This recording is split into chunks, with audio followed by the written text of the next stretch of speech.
Assalamualaikum warahmatullahi wabarakatuh. Halo semuanya.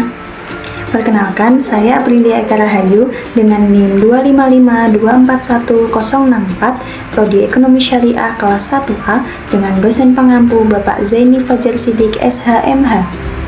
Di video ini, saya akan mencoba menjawab soal tes tengah semester mata kuliah Pancasila dengan bahasa sederhana dan mudah dipahami. Yuk langsung aja kita bahas satu persatu. Perumusan Pancasila sebagai dasar negara Indonesia lahir dari perjuangan panjang para pendiri bangsa yang ingin mencari landasan yang mampu menyatukan seluruh rakyat Indonesia yang sangat beragam. Proses ini dimulai dalam sidang BPUPKI pada 29 Mei sampai 1 Juni 1945 ketika Dr. Rajiman Widioningrat menanyakan dasar negara Indonesia merdeka.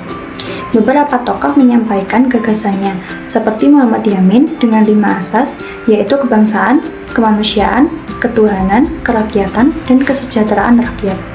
Supomo dengan gagasan negara integralistik, serta Soekarno pada 1 Juni 1945 yang memperkenalkan istilah Pancasila dengan 5 prinsip, yaitu kebangsaan, internasionalisme atau peri kemanusiaan, mufakat atau demokrasi, kesejahteraan sosial, dan ketuhanan.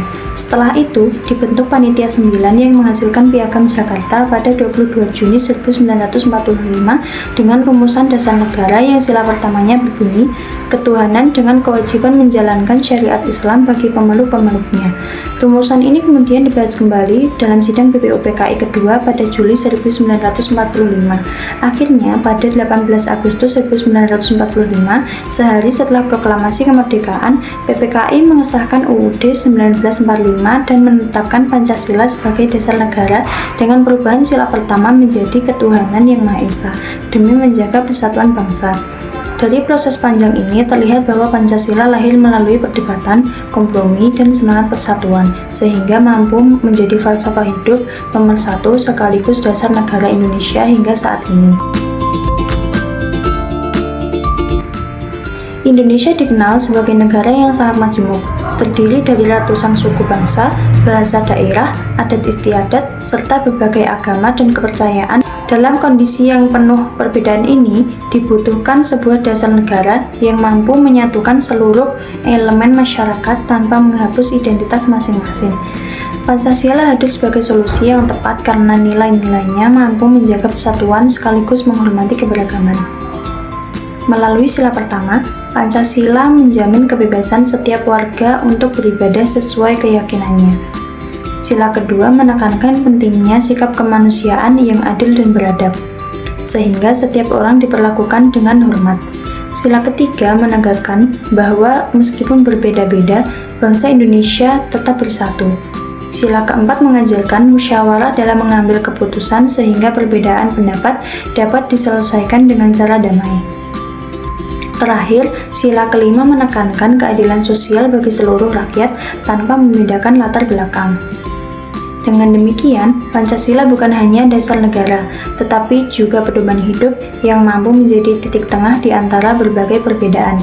Nilai-nilai mendorong persaudaraan, gotong royong, rasa keadilan, sehingga bangsa Indonesia yang majemuk tetap dapat hidup rukun dan bersatu. Pancasila sebagai dasar negara tidak hanya menjadi pedoman dalam penyelenggaraan pemerintahan, tetapi juga harus diwujudkan dalam kehidupan sehari-hari. Dalam kehidupan bermasyarakat, nilai Pancasila tampak ketika warga saling menghormati perbedaan agama dan keyakinan, serta menjaga kerukunan antarumat beragama. Dalam kehidupan berbangsa, Pancasila diwujudkan melalui sikap cinta tanah air, menjaga persatuan, serta mengutamakan kepentingan bersama di atas kepentingan pribadi atau golongan.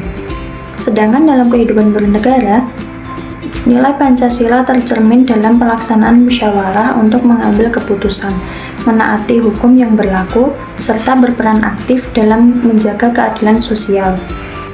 Contoh nyata penerapan nilai-nilai Pancasila misalnya ikut serta dalam kegiatan gotong royong di lingkungan sekitar, menghargai pendapat orang lain saat rapat warga, menaati lalu lintas sebagai bentuk ketaatan hukum, serta membantu sesama tanpa membedakan suku, agama, atau status sosial. Dengan mengamalkan nilai-nilai tersebut, masyarakat Indonesia dapat hidup rukun, adil, dan harmonis sesuai dengan cita-cita Pancasila.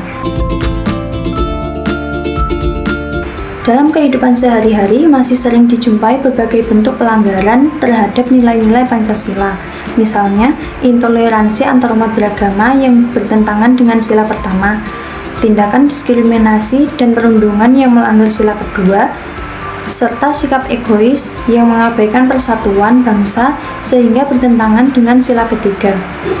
Selain itu, praktik korupsi, kolusi, juga nepotisme merupakan bentuk pelanggaran terhadap sila keempat dan kelima karena mengabaikan prinsip musyawarah serta keadilan sosial bagi seluruh rakyat. Kasus-kasus seperti ini menunjukkan bahwa sebagian masyarakat belum sepenuhnya mengamalkan Pancasila sebagai pedoman hidup. Untuk mencegah dan menanggulangi pelanggaran tersebut, diperlukan upaya bersama dari individu, masyarakat, dan pemerintah. Pendidikan karakter sejak dini sangat penting agar generasi muda memahami dan menghayati nilai-nilai Pancasila. Di samping itu, menegakkan hukum yang tegas terhadap pelanggaran seperti korupsi atau diskriminasi harus terus dilakukan agar menimbulkan efek jerah. Masyarakat juga perlu membiasakan sikap toleransi, gotong royong, serta menghargai perbedaan dalam kehidupan sehari-hari. Dengan langkah-langkah tersebut, nilai-nilai Pancasila dapat benar-benar terwujud dalam kehidupan bermasyarakat, berbangsa, dan bernegara. Pancasila bukan sekedar hafalan 5 sila, tapi sebuah pedoman hidup yang membuat Indonesia bisa tetap utuh hingga sekarang. Sekian video kali ini, jangan lupa like dan komen ya teman-teman. Di subscribe juga boleh. Wassalamualaikum warahmatullahi wabarakatuh. Bye-bye.